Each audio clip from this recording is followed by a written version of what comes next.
अस्सलाम वालेकुम dear student.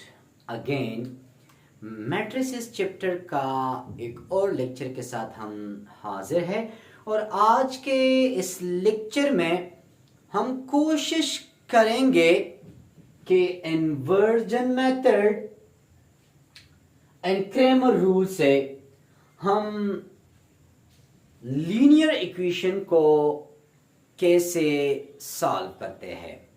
तो सबसे पहले इन्वर्जन मेथड, इसके जरिए हम इस लीनियर इक्वेशंस को कैसे सॉल्व करेंगे। स्टूडेंट, लीनियर इक्वेशन से मुराद होता है जिसमें से वेरिएबल का हाईएस्ट पावर 1 हो। यहाँ पे एक्स वाई वेरिएबल है और दोनों का जो हाईएस्ट पावर है स्टूडेंट वो है 1। तो पहले इन्वर्जन मेथड पे आते हैं।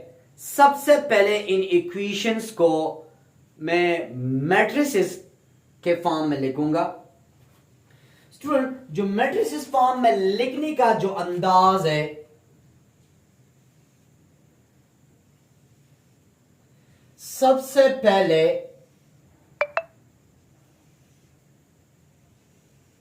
यहां पे x का कोएफिशिएंट 1, y का कोएफिशिएंट 2, x का कोएफिशिएंट 3, y का कोएफिशिएंट 6।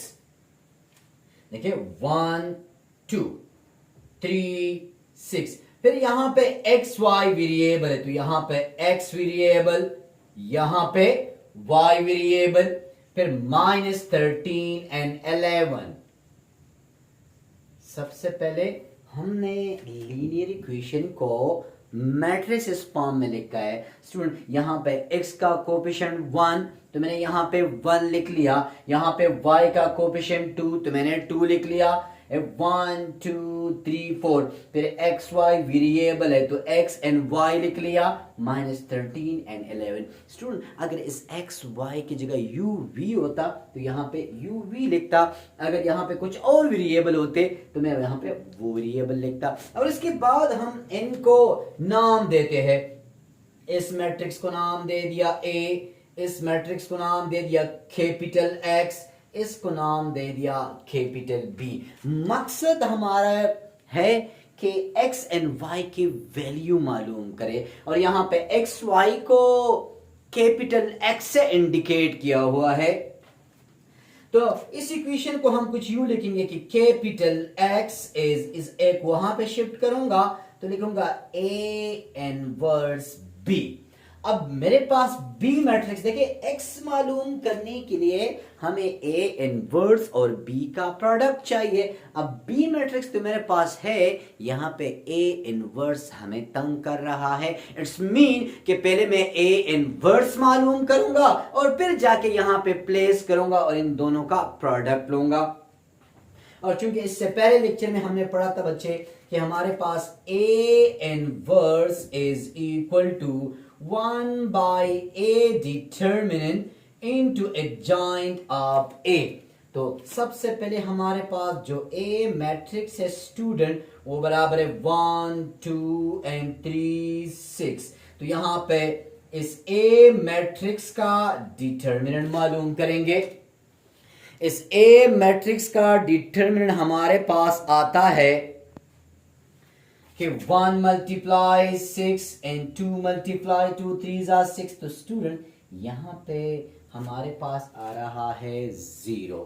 तो हम कहेंगे कि इसका सलूशन पॉसिबल ही नहीं है। अगर यहाँ पे 0 के अलावा कोई और नंबर आ जाए तब जाके हम उसका सलूशन सेट मालूम करेंगे। तो जब भी किसी मैट्रिक्स का डिटर्मिनेंट 0 आ जाए तो फिर आगे जाने की ज़रूरत नहीं है। हम कहेंगे कि हमारे पास इस मैट्रिक्स का सलूशन पॉसिबल नहीं है। अब यहाँ पे मैं कुछ और मैट्रिक्स ले रहा हूँ स्टूडेंट। मैं यहाँ पे लिख रहा हूँ 3x minus y is equal to 4 and यहाँ लिख रहा हूँ student 2x plus y is equal to 5। ये एक अलग सिस्टम लिख लिया इक्वेशंस का कि हम इसका इक्वेशंस कैसे, मतलब इसका सॉल्यूशन सेट हम कैसे मालूम करेंगे। सबसे पहले वही फॉर्म बच्चे कि इनको हम इक्वेशन फॉर्म में लिखेंगे, मतलब मैट्रिसेस फॉर्म में लिखेंगे। सॉरी, इक्वेशन फॉर्म में तो पहले से वो मौजूद है। x का कोफिशिएंट 3, y का कोफिशिएंट यहाँ पे -1, x का कोफिशिएंट 2 एंड y का कोफिशिएंट 1 एंड यहाँ पे x y वेरिएबल है और 4 एंड 5 यहाँ पे लिख लिया।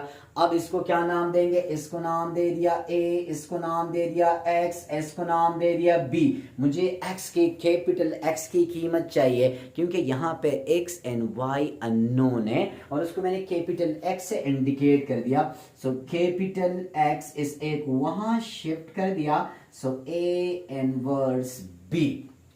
अच्छा जी, अब मुझे b की कीमत मौजूद है यहाँ पे। सबसे पहले मुझे a इनवर्स मालूम करना है, तो वही तरीकाकार कि हमारे पास जो a इनवर्स का फार्मूला होगा 1/a determinant into adjoint of a। तो अगेन सबसे पहले हमारे पास जो a मैट्रिक्स है, a matrix is equal to 3 minus 1 and 2 1. So a determinant 3 1s are 3, यहां पे हमेशा माइनस आएगा। 2 multiply -1, so a determinant is equal to 3 plus 2 is equal to 5। अब यहाँ पे ये एक नॉन सिंगुलर मैट्रिक्स है तो हम इसका सोल्यूशन निकाल सकते हैं। देखिए यहाँ पे 0 आ गया तो हमने कहा कि सोल्यूशन एग्जिस्ट नहीं करता। अच्छा जी, ए डिटरमिनेंट आ गया student. Now adjoint of A, adjoint of A हम क्या करते हैं स्टूडेंट? इन दोनों की प्लेसेस और इन दोनों के हम साइन चेंज करते हैं। तो स्टूडेंट ये 1 यहां पे आ जाएगा, 3 वहां पे जाएगा, तो 1 3 -2 1 इन दोनों की प्लेसेस और इन दोनों के साइन चेंज कर दिए। सो हमारे पास a इनवर्स कुछ बन जाएगा। a डिटर्मिनेंट की वैल्यू हमारे पास है 5 और एडजॉइंट की वैल्यू है 1 1 -2 एंड 3। ए इनवर्स की वैल्यू आ गई। हमारे पास मकसद क्या है बच्ची? कैपिटल एक्स की कीमत मालूम करना। हमने कैपिटल एक्स की कीमत मालूम करनी है। So capital X is equal to A inverse into B. So A inverse बराबर है 1/5 1 1 -2 एंड 3। हमारे पास जो B मैट्रिक्स है वो बराबर है 4 and 5। So capital X 1/5 1 multiply. देखिए अगेन मल्टीप्लिकेशन के लिए क्या होना चाहिए?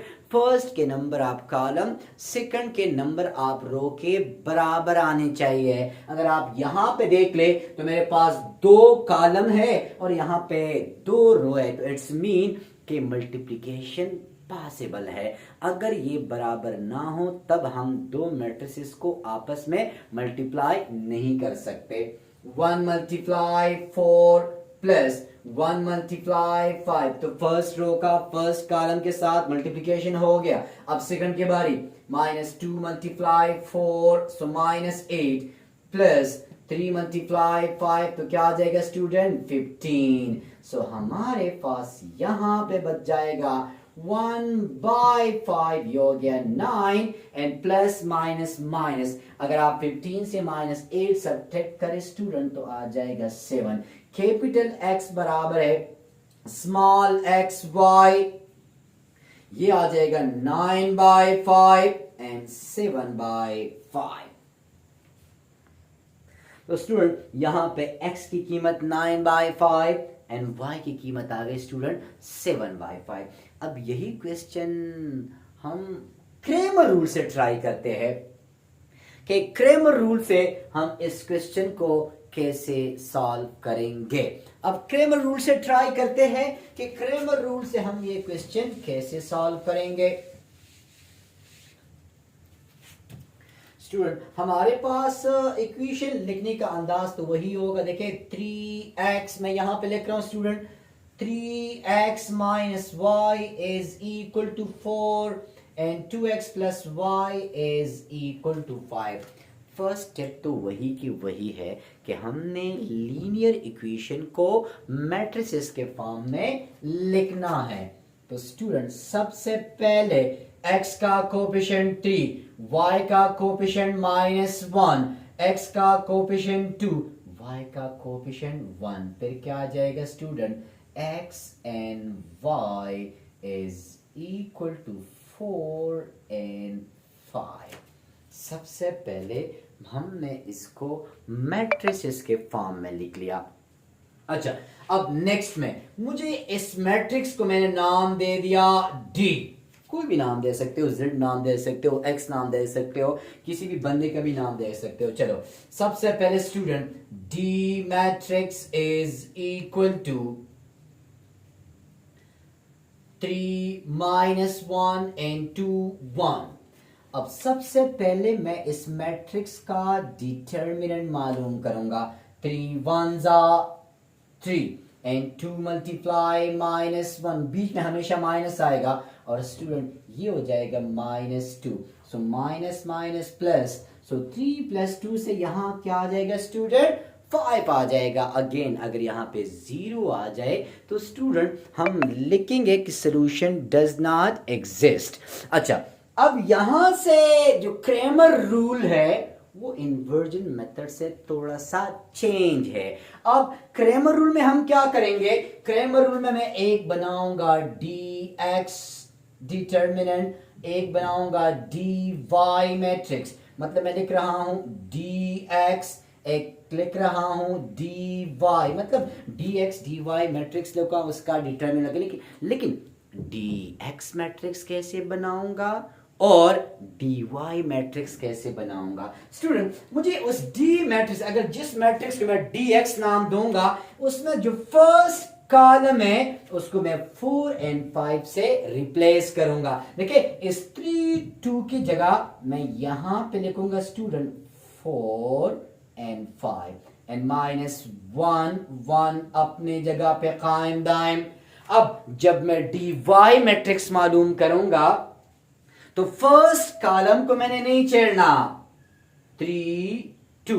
अब सेकंड कॉलम के साथ मुझे छेड़छाड़ करनी है, यहां पे -1 और 1 को 4 and 5 से रिप्लेस करूंगा। अगेन वही बात स्टूडेंट, पहले मैंने dx में फर्स्ट कॉलम के साथ लड़ाई की, मतलब फर्स्ट कॉलम को 4 5 से रिप्लेस कर दिया, C2 को कुछ नहीं कहा, फिर यहां पे C1 के साथ कुछ नहीं किया, मतलब उसके साथ दोस्ती की कि भाई बस एक दफा आपके साथ लड़ाई की है ठीक है। अब दूसरे के साथ मतलब C1 को अपनी जगह पे कायम दायम छोड़ दिया, C2 को 4 5 से रिप्लेस करेंगे।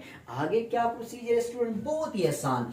जब x की कीमत मालूम करूंगा स्टूडेंट तो d डिटर्मिनेंट डिवाइड, मतलब dx determinant divide by d determinant, मेरे पास जो dx मैट्रिक्स है 4 1 and 5 -1, d डिटर्मिनेंट की वैल्यू मेरे पास है स्टूडेंट 5, सो 4 1s are 4, बीच में क्या आ जाएगा स्टूडेंट माइनस, और ये भी माइनस है तो स्टूडेंट ये हो जाएगा -5 divide bye 5, minus minus student क्या बनेगा प्लस।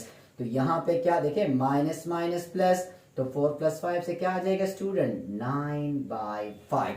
तो x की कीमत क्या आ गई स्टूडेंट 9/5। नाउ y की कीमत मालूम करेंगे, so dy determinant by d determinant, हमारे पास जो dy का मैट्रिक्स है, मतलब जो मैंने डिटर्मिनेंट फॉर्म में लिखा है 3 4 2 5 डिवाइड बाय d डिटर्मिनेंट की वैल्यू मेरे पास है 5, so 5 3s are 15, 4 2s are 8 divide by, so 15 से 8 सब्ट्रैक्ट करें तो 7/5।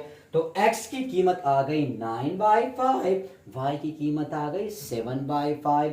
देखिए और यहां भी x की कीमत 9/5 एंड y की कीमत 7/5। इट्स मीन कि क्वेश्चन को चाहे आप क्रेमर रूल से कर ले या इन्वर्जन मेथड से कर ले, दोनों से आंसर हमेशा सेम आना चाहिए। इंशाल्लाह स्टूडेंट नेक्स्ट लेक्चर में हम स्टार्ट करेंगे लॉगरिथम का चैप्टर स्टार्ट करेंगे इंशाल्लाह। तो उसमें हम लॉगरिथम की डिटेल के बारे में इंशाल्लाह पढ़ेंगे।